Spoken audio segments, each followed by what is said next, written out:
Welcome back with another video. You might be saying, JP, what are you doing? Where are you at right now? What's going on? Why are you sitting in a front of a Tesla? Well, I'm glad y'all asked today. So right now, as you can see, I am sitting in the front of a Tesla. If some of you don't know,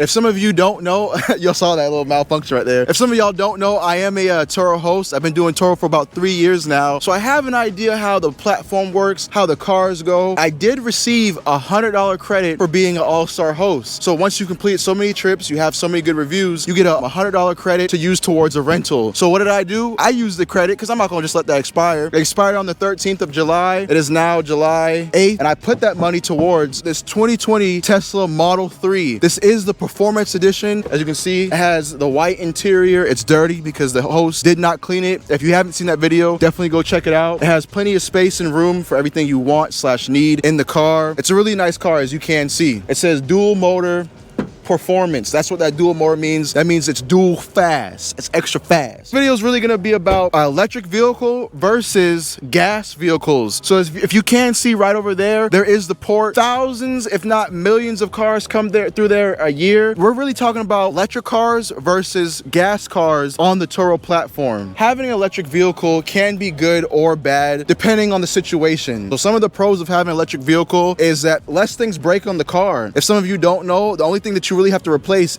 are the tires and windshield wiper fluid, and that's about it. That's all I know of. I don't really know too much about Teslas, but that's all I know that you do have to replace on them. It has regenerative braking, so that means that you don't really use the brake pads as much, that the car automatically stops itself because of the power. So if it's not giving power through the gas, it slows down automatically and you don't really have to brake too much on a Tesla. All it is just some electrical things that may break, like window regulators or things like that, but Teslas don't really have that much maintenance, so that's pretty good for Turo. I do have a 2017 Volkswagen Tiguan, spent thousands of dollars on that car, probably $2,000 or $3,000 on that car since I've had it on the platform in the past 3 years, and I've had to replace tires, engine cleaned out, brakes, things like that. So the simple wear and tear things of vehicles. That's one good thing about Teslas, is that it doesn't require oil changes. It doesn't require really too much of a tune-up. It's just really built to get in and drive. So guys, it's raining right now. We're gonna move this baby down the floor, so stay tuned.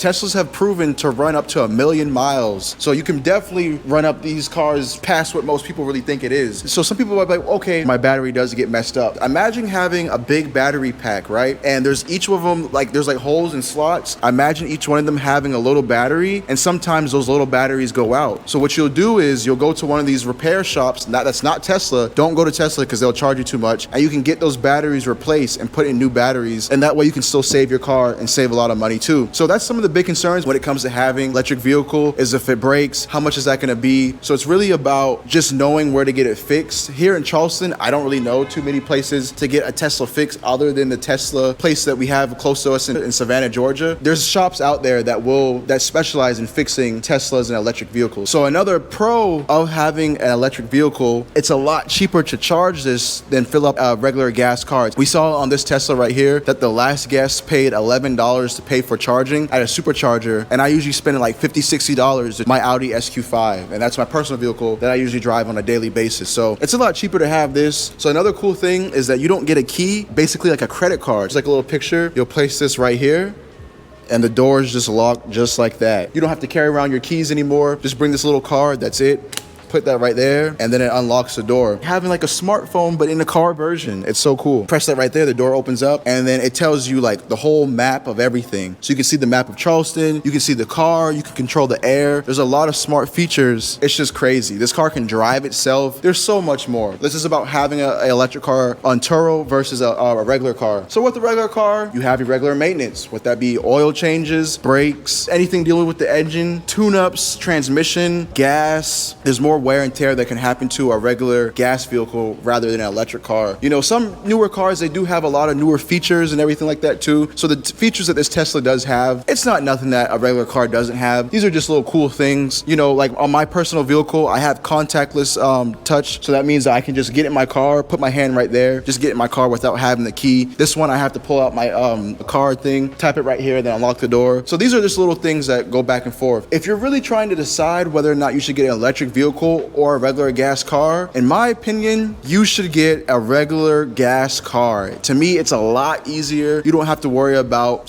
trying to find a repair shop for your said vehicle. Some of this maintenance things that you can do yourself. If it needs oil, brakes, spark plugs, you can do all that stuff yourself. If things break on it, you can always look it up and try to repair it or find parts a lot easier. It's really, to me, just having an electric car is just really cool just to test it out and see if you want one on a daily basis. Me personally, I wouldn't want to rent out an electric car because things could break a lot more easier, but it's nice to have this car if you're just going around town and getting around and everything like that. Not only that too, these cars are pretty expensive. This car probably goes for around $30,000 brand new or a little bit more. You can find a simple, easy, cheap Volkswagen like that, rent that on Turo, and probably make more money off that Volkswagen than this Tesla right here. If you know about electric vehicles, you know, of course you can fix it, get into it. But in my thoughts and opinion, you'd really want to have a regular vehicle than an electric vehicle on Turo. Some people might be, okay, cool, I can use Turo Go. I never have to meet my guests. Do it contactless. If you've seen some of my other videos, if you haven't, definitely go check these out right here. I talk about having contactless cars all the time. All you have to do is just put a programmer in your car and you can literally unlock and lock your car remotely from anywhere. So if you're just doing it for Turo Go, it's not really worth it. These cars are just more of a wow factor, you know? They're cool to drive around in, but I think having a regular car is better. So now I'm gonna get my girlfriend's thoughts and opinions having a gas car on Turo versus an electric car. You can get a regular gas vehicle that has the same exact features. Yeah.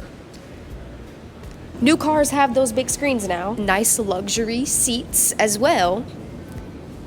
Why get a Tesla when you can get a gas car and have the same thing? This would be cool at home. If you have a house and you have your little washer dryer hookup, this is more practical. If you need to charge it, you'll have to go to a regular little supercharger. I would probably have one. I wouldn't rent one. And no, guests might want it like if they're like, maybe they drive this at home. This is what they're used to. This is what they want. So I think the only thing that it has like a little bit extra is the extra storage compartments.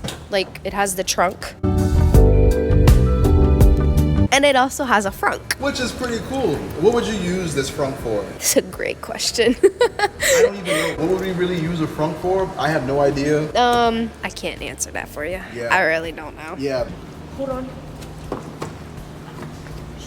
Don't get me wrong, having an electric car is a cool idea and concept, but is it really practical to rent out and go on a road trip or travel around? Not really. It's just practical for at-home use only and not to have on a rental car. When people have rental cars, they're traveling far. They're going hundreds of miles, a really far distance. Can't charge it to 100%, so that's less miles that you can travel to. So when I got this car, I only had 67% and I only had like 100 and something miles available for it. So you really can't go too far in these vehicles because you have to charge it, and there's not that many superchargers around. I think here in Charleston, South Carolina, probably like 4 to 6 places you could really charge your car at. Some parking garages do have Tesla supercharging spots, but not too many. But they are becoming more popular though. That is very true. But if you live in a different state, Atlanta, Georgia, they have these everywhere. Florida, everywhere. Y'all let me know down in the comments below if you have any electric vehicles on your fleet. Are they worth the money? Do they bring in more money than the regular gas vehicles? Or is it just more of a wow factor that people rent it out for a couple of days just to say they drove a Tesla and that's it? So y'all definitely let me know down in the comments below. If you have any questions, definitely hit me up on Instagram at Wallace Low Country Rentals. I would love to answer any questions that you have about the car or about running a Turo fleet in general. Like I said, I've been doing Turo for about 3 years now, so I have an idea how it works. My car is doing great. My rental car is out right now. This isn't really a practical vehicle for price-wise either. So I spent $83 to rent out this car for a day, or $89, something like that. If you're just going to like a business meeting or trying to impress people, this car is perfect for it. But if you're on a budget, you just need a car to go point A to point B, it's not worth it. And the only reason why the host is charging $90 per day to rent out this car, because it's worth so much money. They spent so much money on this car, so they're trying to generate some of that money back. But with it being on Turo, it's taking a big percentage loss. So when I booked this car, it was $183 for 1 day. That's a lot of money. I could have bought a simple basic car, done a little review, but I wanted to get an electric car just to see the difference and to see if I want to have an electric car for me personally, but not to put on Turo. I rent out my Turo vehicle for $60 a day. That's a lot more budget friendly. That's why my car's booked so much. That's why I've had 121 bookings so far, because of the price, the cleanliness, and the maintenance of my vehicle. That's gonna wrap up today's video. Y'all let me know how much your cars are priced for on Turo, and if you would rent a Tesla on Turo, or if you have any Teslas on your fleet on Turo, definitely let me know down in the comments below. And also follow me on Instagram at Wallace Low Country Rentals if you have any questions. And that's gonna wrap up today's video. If you like today's video, please like, comment, and subscribe. Yo, she just said Thanks that. for watching. She just said that in the car. That is dope. Peace. That is so cool, yo. That's so cool.